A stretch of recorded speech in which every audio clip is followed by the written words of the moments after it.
حضرت یعقوب علیہ السلام شام کے ایک علاقہ کنان میں رہتے تھے۔ ان کے 12 بیٹے تھے۔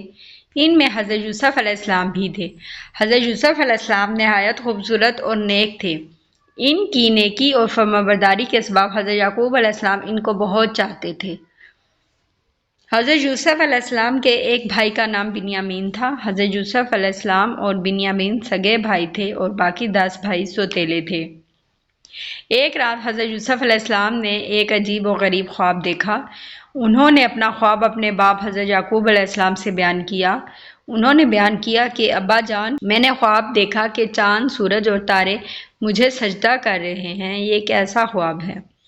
حالانکہ کائنات کا ہر ذرہ اللہ ہی کو سجدہ کرتا ہے، وہی اس کے لائق بھی ہے۔ باپ نے بیٹے کا خواب سن کر فرمایا، اے یوسف، ایک اچھا خواب ہے۔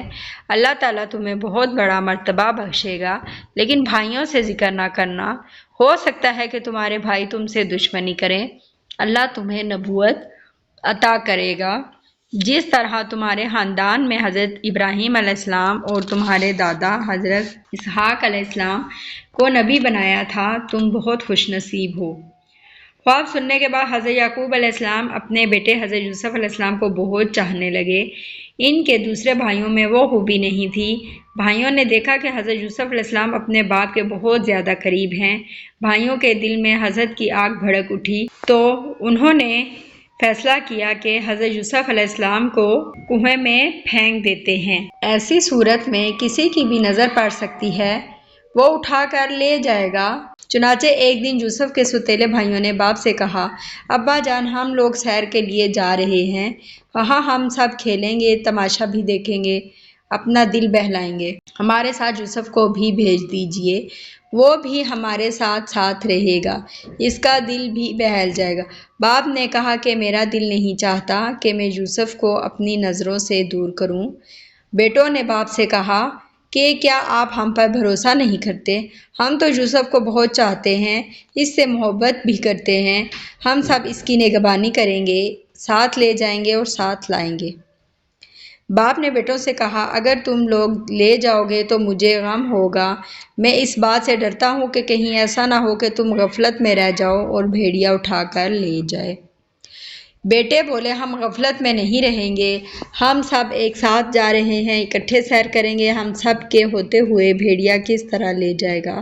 باپ نے بیٹوں سے کہا کہ یوسف کو لے جاؤ اور ساتھ لے آؤ، میں انتظار کروں گا، میری آنکھیں دیکھنے کے لیے ترستی رہیں گی۔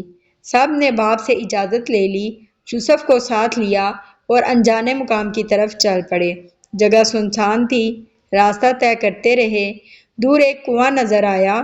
بھائیوں میں سے ایک نے کنویں کی طرف اشارہ کیا، آپس میں باتیں ہوئیں، سب کنویں کی طرف گئے۔ یوسف کا کرتا اتارا، سب نے مل کر یوسف کو کنویں میں دھکیل دیا۔ یوسف چیختا رہا مگر کسی کو رحم نہ آیا۔ اس کے بعد کسی جانور کو مارا اور اس کے خون سے یوسف علیہ السلام کا کرتا رنگ دیا۔ کرتا خون سے لال ہو گیا، اندھیرا ہوا چلا تھا۔ سب باپ کے پاس پہنچے، کہا کہ کھیلنے کے دوران ہم دوڑنے لگے، بازی لگائی کہ کون سب سے آگے جائے گا۔ یوسف نے دوڑ میں حصہ نہیں لیا، ہم سب نے اسے سامان کی نگہبانی کے لیے بٹھا دیا۔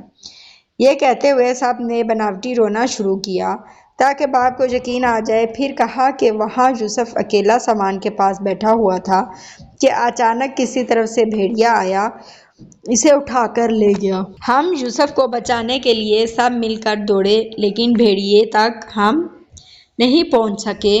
یہ یوسف کا خون آلود کرتا ہے۔ حضرت یعقوب علیہ السلام نے اپنے لڑکوں سے کہا کہ مجھے یقین نہیں آتا، جو کچھ تم لوگ کہہ رہے ہو وہ جھوٹ ہے۔ میں اللہ سے مدد مانگتا ہوں کہ وہ مجھے صبر جمیل عطا کرے۔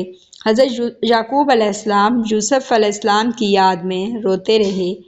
بھائیوں نے یوسف کو کنویں میں پھینک دیا اور واپس لوٹ آئے۔ اللہ کی قدرت یہ کہ جہاں کنواں تھا، اسی راستے سے تاجروں کا ایک قافلہ گزر رہا تھا۔ قافلہ والوں نے کنواں دیکھا تو پانی کی حاجت محسوس ہوئی۔ پانی لینے کے لیے ان میں سے ایک شخص کنویں کے پاس پہنچا۔ جیسے ہی اس نے ڈول ڈالا تو دیکھا کہ کنویں میں پانی نہیں ہے، ایک لڑکا چیخ رہا ہے۔ اس نے اپنے ساتھیوں کو خبر دی، سب مل کر آئے، یوسف کو کنویں سے نکالا۔ سب حیرت زدہ تھے، کیا معاملہ ہے؟ سب سوچ رہے تھے کہ لڑکا کیوں کر کنویں میں گر گیا۔ قدیم زمانے میں انسانوں کی خرید و فروخت ہوا کرتی تھی۔ جو بھی کسی آدمی کو خریدتا اسے غلام بنا کر اپنے پاس رکھتا اور محنت و مشقت کراتا، ظلم و تشدد بھی کرتا۔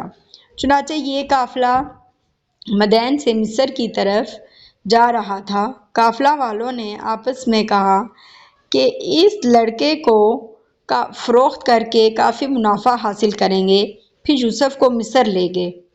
کہتے ہیں مصر کے بادشاہ کا ایک وزیر تھا جسے عزیز مصر کہتے تھے۔ مصر میں اسے بادشاہ کے بعد پورے اختیارات حاصل تھے، خزانے کا محکمہ بھی اسی کے پاس تھا۔